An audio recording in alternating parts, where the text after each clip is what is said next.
Hola amigos, bienvenidos a Desde mi punto de vista. Hoy estoy aquí en la ciudad de Nueva York y vine a visitar a un gran amigo que hace mucho tiempo no veía. Su hermano fue mi jefe, trabajamos juntos en la Fania. Él era Alex Masucci y este es Alex Masucci. Encantado de estar aquí en su casa. Años que no nos veíamos. Alex? I'm happy to see you. I'm happy to see you It's too. been a long time. Very long time. Don't say people how much.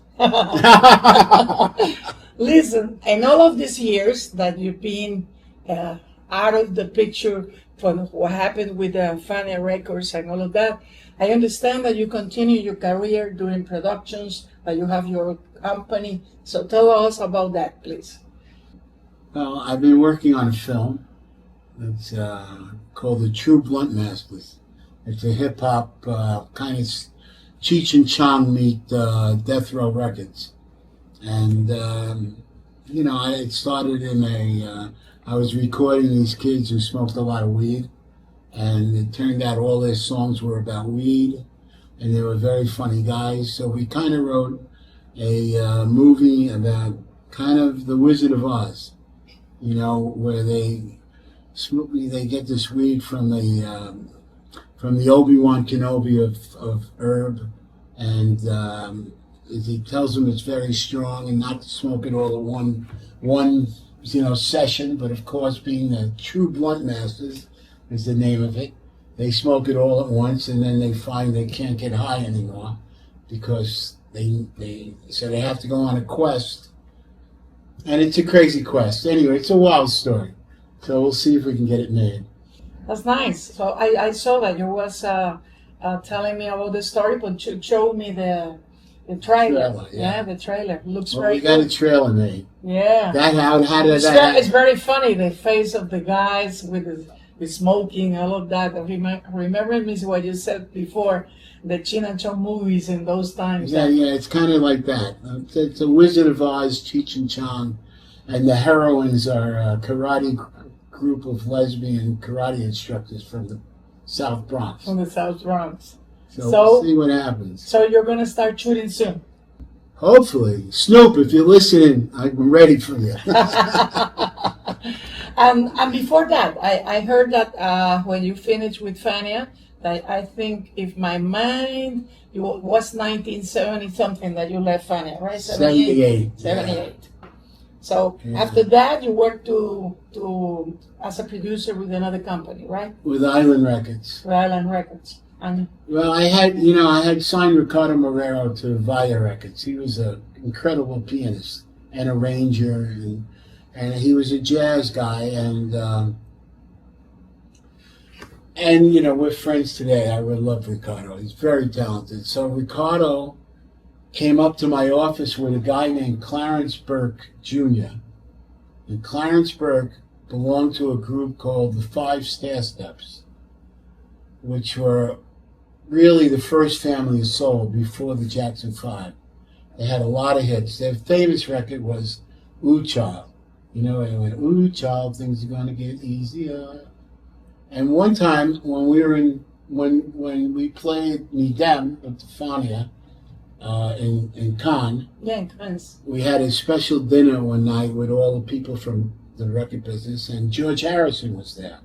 And George Harrison had just started Dark Horse Records, his own label. And the first group he signed was Five Stair Steps. So I went over to George and I said, Mr. Harrison, I just want to tell you congratulations. I really loved that group. They were amazing. Anyway, so that didn't work out with them, and he got a release.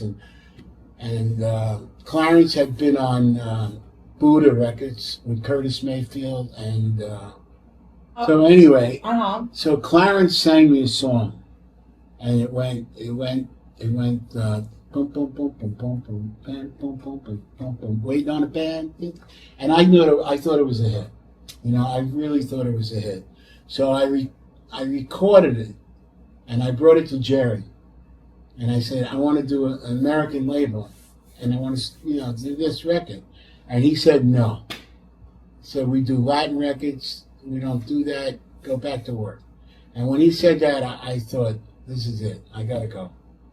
So I brought it to all these labels, you know, Atlantic and Motown, and they all told me, nah, not a good record. And then one night I got a phone call from this girl that Jerry went out with in Ibiza, who was totally crazy. And she said, I'm here with a friend of yours, meet me for lunch or dinner. And I go, and it was Chris Blackwell, who owned Island Records, who had, you know, one of the greatest labels of all time. Yeah, I know, Virgin. You know, Bob Marley, U2, Cranberries, It's a great label. Traffic. And I had met, well, it's funny, I had met Chris. I was a big fan of Island Records growing up as a teenager. 10 years after, Traffic was my favorite band. And so Chris came to Fania to sign, you know, to get us to distribute to Europe. But we already had Europe, but we didn't have England. So he took Fania for England, and that's how I met Chris. And about 4 months later, I was with Willie Colon and John Fausti in Rio de Janeiro. And we were kind of on vacation, but kind of looking to record. And Willie was, you know, always looking for music. And so anyway, we were up all night. And I go to the beach, and I'm laying on the beach. Beautiful day, not as cloud in the sky, you know. All of a sudden, this guy starts kicking sand in my face, like in the cartoons. And I said, what the? And I jump up, and it was Chris Blackwell. And he happened to be there with Traffic, one of my favorite groups. And we became good friends. And then this next night, I meet him, and I said, Chris, I recorded this band, and I think it's a hit. Nobody thinks it's a hit. He said, play it for me. So I played it for him, and he said, his exact words was, you know something? When I was at Fania, I thought you were the best guy there. You know, he said, I really thought you had a...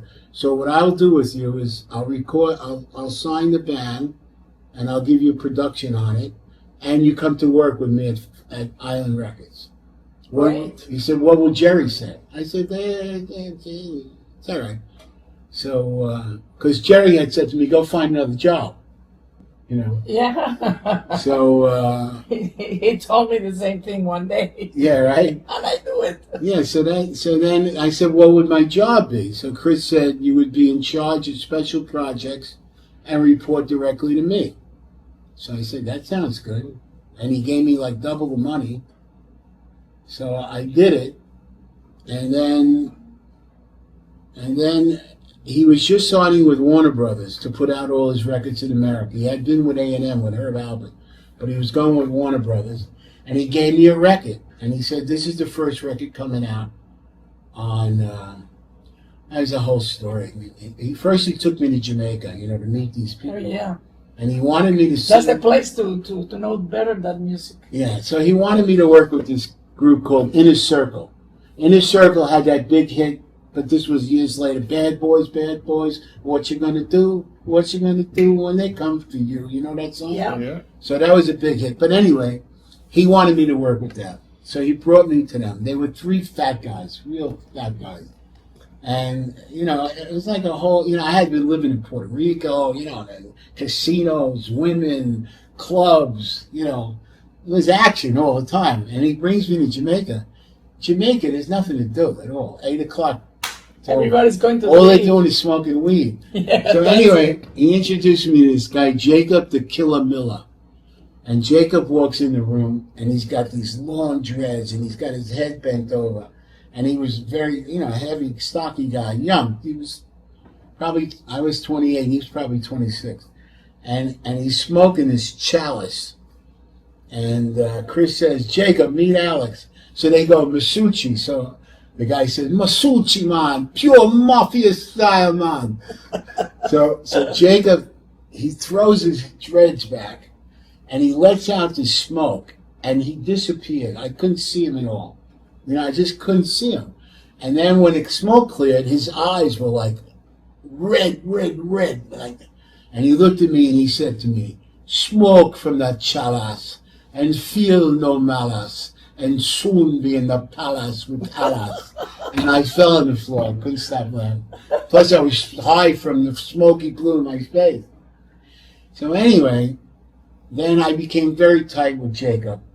And so he said to me, let's go meet Bob. So I said, Bob? He says, yeah, Bob. I said, Marley. He goes, yeah, let's go meet Bob Marley. So we get in the car and we go to Bob's place at Hope Road. And Bob's playing soccer with his buddies.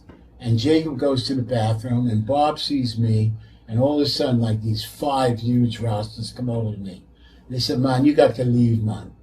I said, me don't have to leave, man. Anyway, so then I met Bob and we hung out. And years later, well, months later, Chris and Jacob came to my mother's house for dinner. And my mother said, what kind of hair is that? And, you know, the dreadlocks. And Jacob said, them dreadlocks, Miss Masucci. In Jamaica, the Rasta man, he grow them down to the ground, but the bug eat it up to the ankle. And my mother said, ah! Anyway, so he sang. Jerry wanted a singer to sing with the Fonny All Stars. So Jacob sang with one of the tunes. I don't remember what it was. He later died in a car accident. But so then I produced Third World. Chris had given me this record of Third World. It was called Now That We Found Love. And it went like, now that we found love, with that chop. And I thought of, you know, the song music coming to New York, you know, becoming more life in it. So I went into Good Vibrations and I made this song go from now that we found love, what are we going to do? And it was a huge hit record. And then I produced the Clarence Burke record, the one that I told you about. It was called All Night Thing, and then that was a big hit record. And then and then Chris, you know, wasn't into the music. He let Third World go. You know, Chris was like a spoiled rich kid. You know, he took his bat and ball and went home because he was pissed off that I had 2 big hits. Instead of being happy, he made the money. But he had enough money. So anyway, after that, Neil Bogart gave me a big deal with Clarence, and I went with Boardwalk Entertainment. But then Neil died, and then I started my own label, which I had immediate success with. You know. And you have a good distribution with your label? Yeah, kind of, but you know, kind of fell apart. But how was the change after all your experience with Latin music, with your brother Jerry and Fania, and then to turn to a different rhythm and a different company, because Virgin was a very different from Fania was. Well, Fania, you know, I mean, Island was kind of the same kind of company, loose, you know, not meetings and, you know, just go do. I was, you know, like Chris said, I was more of an associate. Like, I just I always did what I wanted to do. You know, and if they didn't let me do it, I left. But, you know, Fania was like, you know, I was there at Fania from day one. So, kind of just grew with the company. But, you know, I tell you, honestly, I was, you know, I love salsa music, but I was always more of an R&B guy, you know, and rock and roll, but more R&B. But, you know, I produced Bobby Rodriguez's albums. I had hits with that. I basically, you know, I mean, Ruben Blades, nobody remembers anything, but Richie Ray and Bobby Cruz brought Ruben to me in Puerto Rico. And I signed them, but Jerry came down and signed the contract. But I produced Ruben's first 2 big hit records. Now, What Happened and Numero 6. So, you know, I mean, I knew the music, and I listened to it more now than I ever listened to it. And I know all the songs, so I must have listened to it at some point in my life. But, you know, Fonny was family to me. It wasn't really, it was like a family, you know. I knew, you know, like Bobby, Valentine, we used to go, when I got my license the first day, I went with Bobby all around the Bronx delivering records. And Willie, one time, Willie and I were at the place called the Chapacoro. I had just got my license. The Tropicana or the Chapacoro in the Bronx. Mm-hmm. And we were smoking weed with Joe Bataan. Joe was playing there that night. Yeah, Joe Bataan. And then we went to go in the club, and the guy said, show me your IDs. And Willie was 16, I was 17. And he said, you can't come in, you're too young. And Willie said, I'm playing here tomorrow. And the guy said, come back tomorrow, I'll let you in. So, you know. You know that the first day that that Jerry told me that I was going to start working with Fania, that night was a cocktail party for Joe Bataan, because he was doing the music for Chef. You remember that? And that was my first experience with Fanny. I went to the cocktail party. Everybody was there, and then Here or in Puerto Rico? yeah, here Oh, in here. New York, yeah. And then I met Ray Aviles, and I was I was starving because I was a minor, so I come with my mom, and I thought that no was a place to have my mom. So Ray Aviles told me, let's go to eat, and then we have dinner with him in Soho. Ray was amazing. Ray was amazing. He was my partner. Yeah. In A&R Film Distributors. Yeah, he was a very nice guy. He was. You know that in the first Fania, I remember that Jerry says, "Hey, what are you doing here? You need to be putting posters." So, I went with Ray Aviles and two guys, and I say, "Okay, no police now." So That's what we used to do with the Hunchback. Yeah, Ruben the Hunchback. yeah, and we were putting the posters all the city. In New One York. time, Ray's son, I said to Ray's son, "What does your daddy do?" He goes, "He puts up posters." And then we put the Yeah, posters. right over there. You getting tired? And we were looking for no police. Okay, now's the time to put the posters. Yeah, we used to go That over to was when City. that was when the Ray used to work for Symphony Sid at the Yeah. Village Gate with the counter. yeah, and also then he started later with Ralph Mercado. I remember. Yeah, they became, well, that was Jerry. Jerry put that together. Yeah, Ralphie didn't want to manage bands. He wanted to do clubs. Ralphie was a club guy. yeah, Rafi. I remember Rafi when I just met him at the Cheetah years ago. My God. He used to manage the Cheetah. Yeah, more than 40 years ago. Oh, yeah. We were kids. We were kids. We were kids. Yeah. Well, the night when we did this Fonny Roll Stars where we filmed it at the Cheetah, Jerry wanted to do it at the Fillmore East. But he had never been there. But I used to go to rock concerts there. And I told him there's no dancing there. So then he called, Ralphie was the manager of the Cheetah. And these two Italian guys owned it. I forget their names. And so Jerry said, "I want to do Saturday night with the Fonny Roll Stars." And Ralphie said, "No." He said, "What do you mean?" He said, "You're not going to draw. Saturday night's my biggest night." So then Jerry said, "What about Friday?" Ralphie said, "No." Thursday, I remember that So one. Thursday. And Ralphie got the door and the bar. Mm-hmm. So that's where we did it. And it was packed. Yeah, That was amazing. very good times, really. And after you start your company, then you start doing films, or was at the same time? No, I haven't done a film yet. Oh, I'm still working on this film. okay. I kind of, I told you I got married, and then I kind of, I had a farm upstate. I had an 18-acre farmhouse, on 18 acres, and I kind of chilled out for a long time,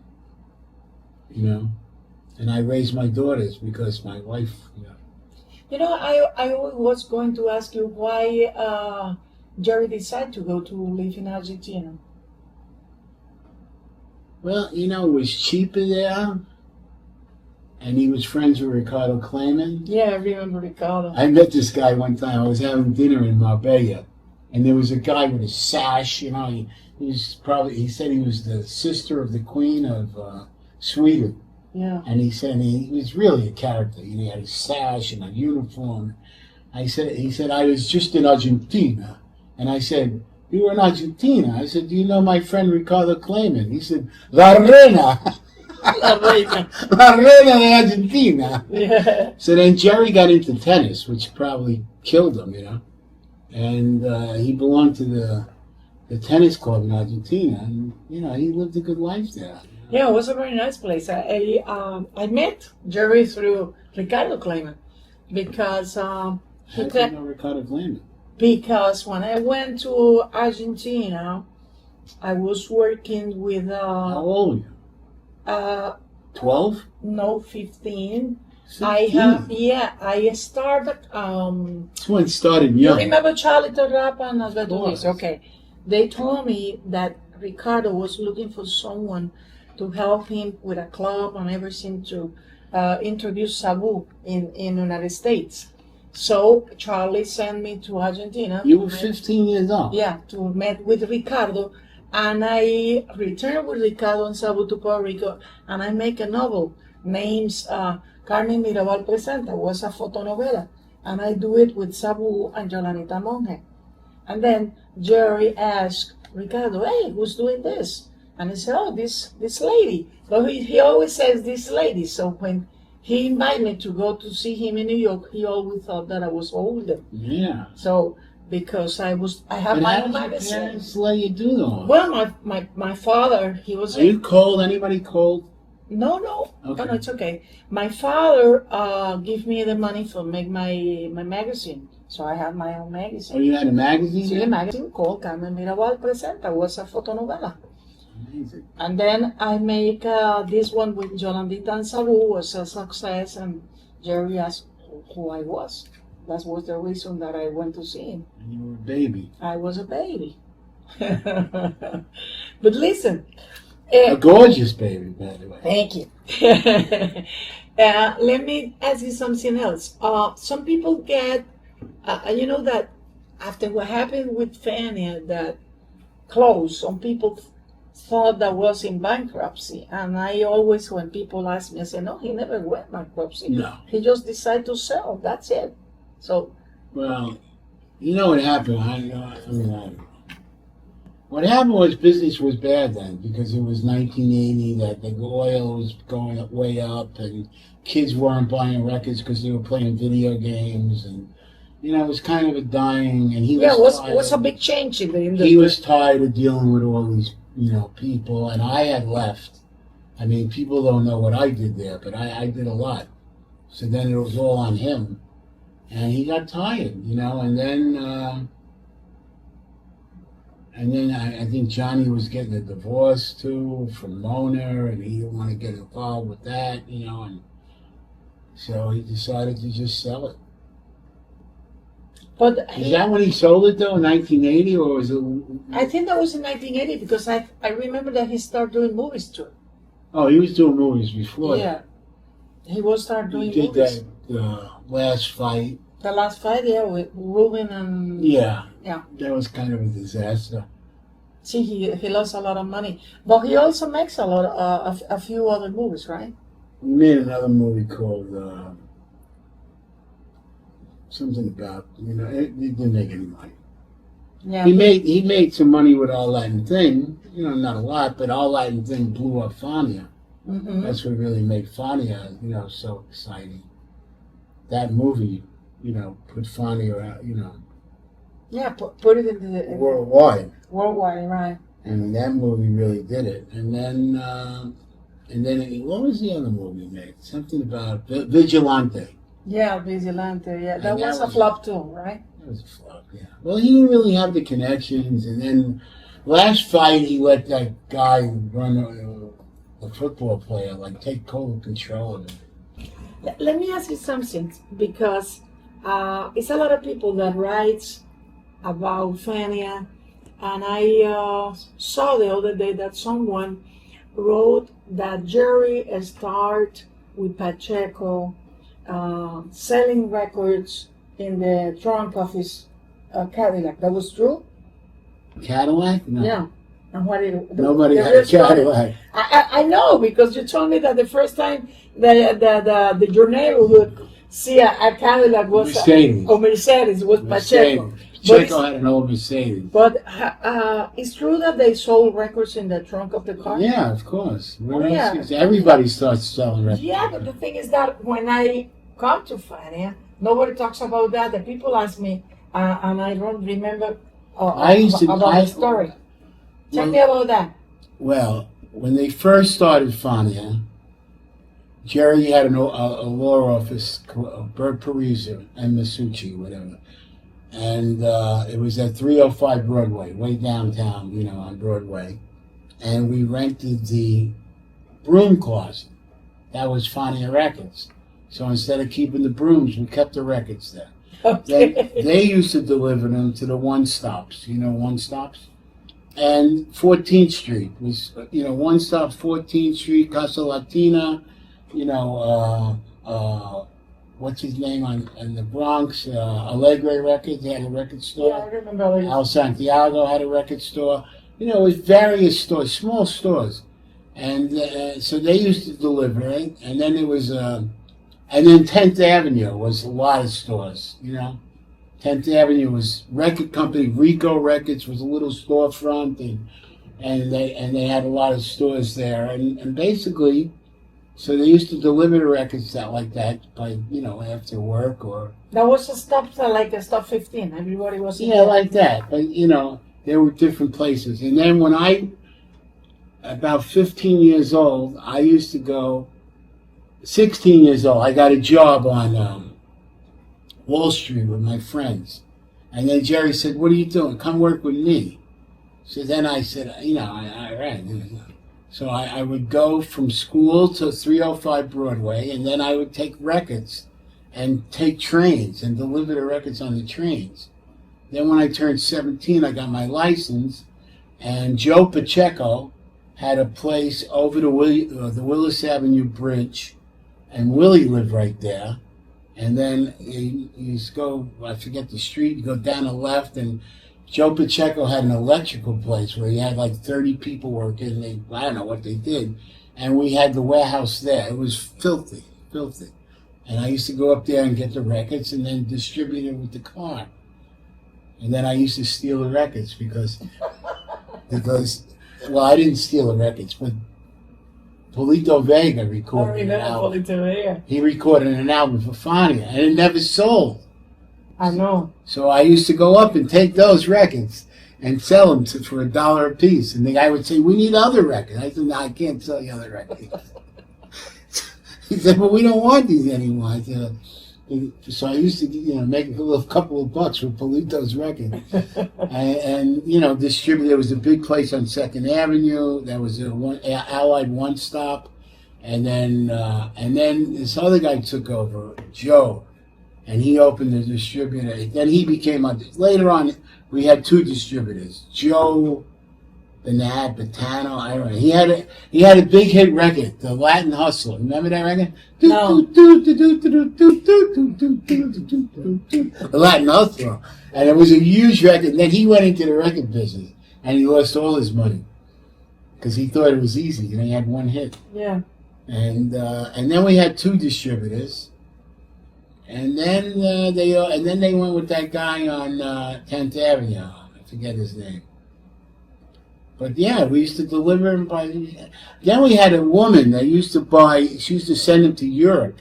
I used to go... She was an old woman. And she would take 3 of these and 2 of these and 4 of... 1 of those.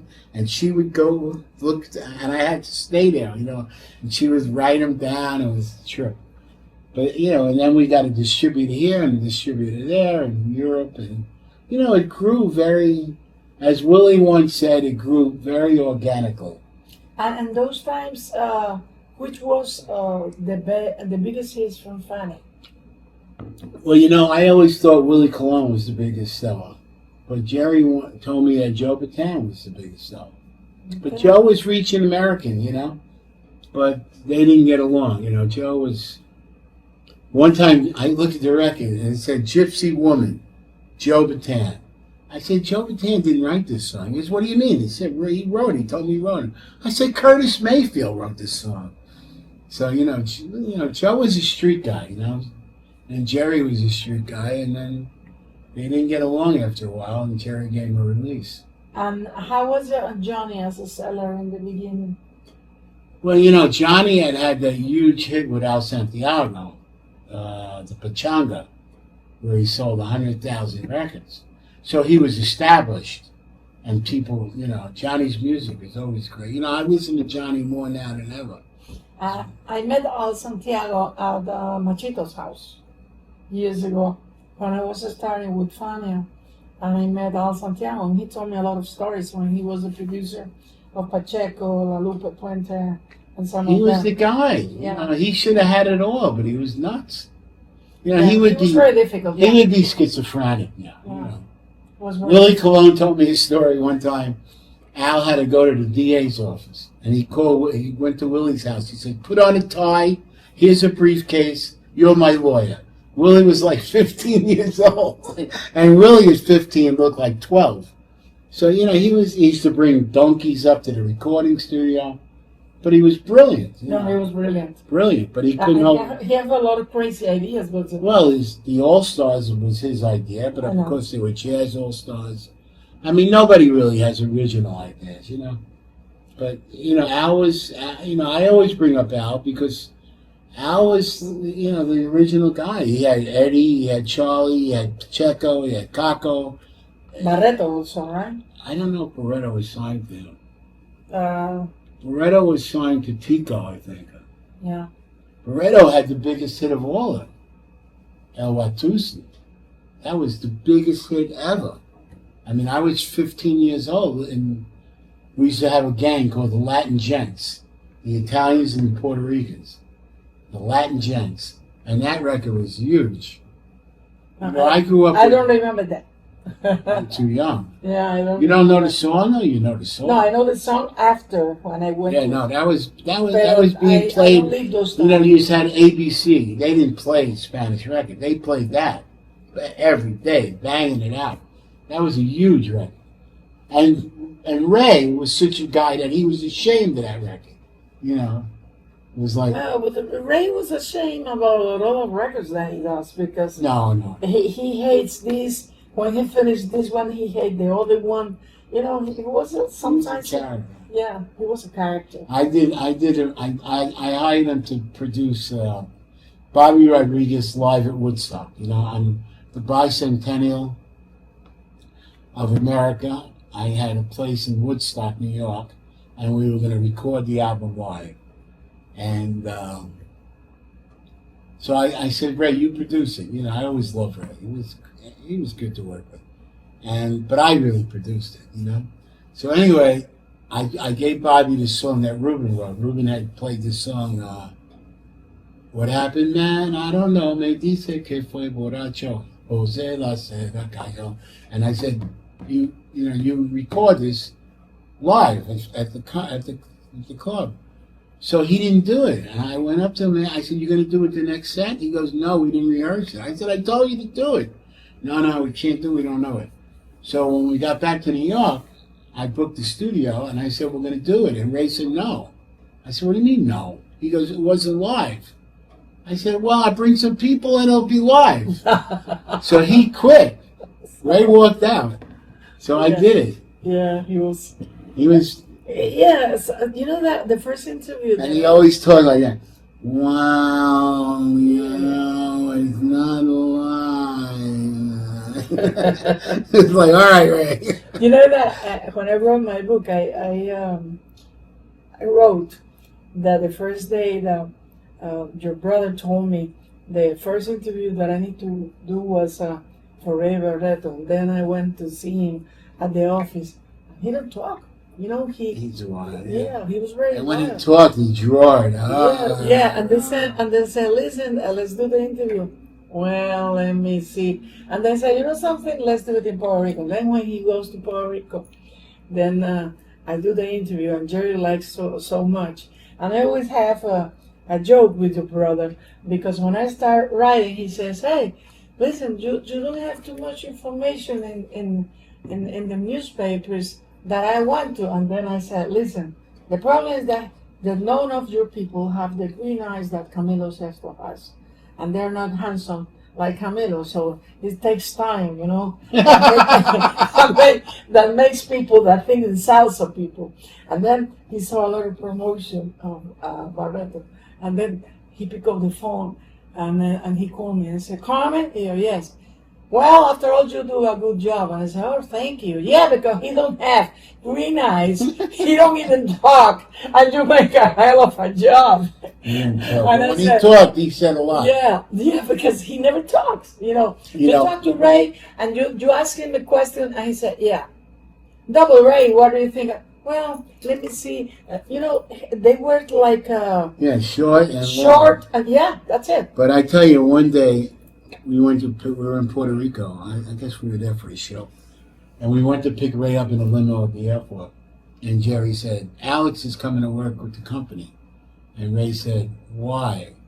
And he said, "What do you mean, why?" He said, "What does he know about Latin music? What does he know about the business? What does he know about the culture? Well, how does he fit in?" So I was sitting right there in the limo. So I just listened. And when I left, Fania, Ray called me up about 8 months later, and he said to me, "Without you, it's not the same." Really? Yeah. Yeah, Ray was very. Without you, it's not the same. It's horrible. Yeah, the first day that I remember about that interview, he asked me, "Why are you working here? You are working with Sabu, with Sandro, with Rafael, with Camilo Sexto. What the hell do you want to do with Peter Conde, with me, with Willie, with Hector?" And I said, "Music is music." And he said, "It's not the same because they're young guys, good-looking guys, and they have green eyes." Yeah, they have green eyes. And I say, "Okay, who told you that?" And say, "Jerry told me about that." So you were a Yeah. dynamo. You went to Yeah. work young. Yeah, they were good times, really. Well, I have more than a half an hour of the program today, but it's okay because we are remembering very good things. Thank you, Alex, for being in our program. Desde mi punto de vista, from my point of view. Well, I hope I get to invite you to the opening of my movie. Oh, of course. In a limo like in those times, you No remember? problem. There were about 15 limos when we make our Latin thing. I remember that. That was a lot of fun. You remember the opening night of all that in Of course. Puerto Rico? In Puerto Rico, I was the one that organized it. How I'm not going to record. I do it with Aníbal Vázquez. And in here, I do it with Ray Aviles, and Charlie McLean was in there too. I remember that. Very good times. Thank you, Alex, really, for being in our program today. No, my pleasure. Mwah!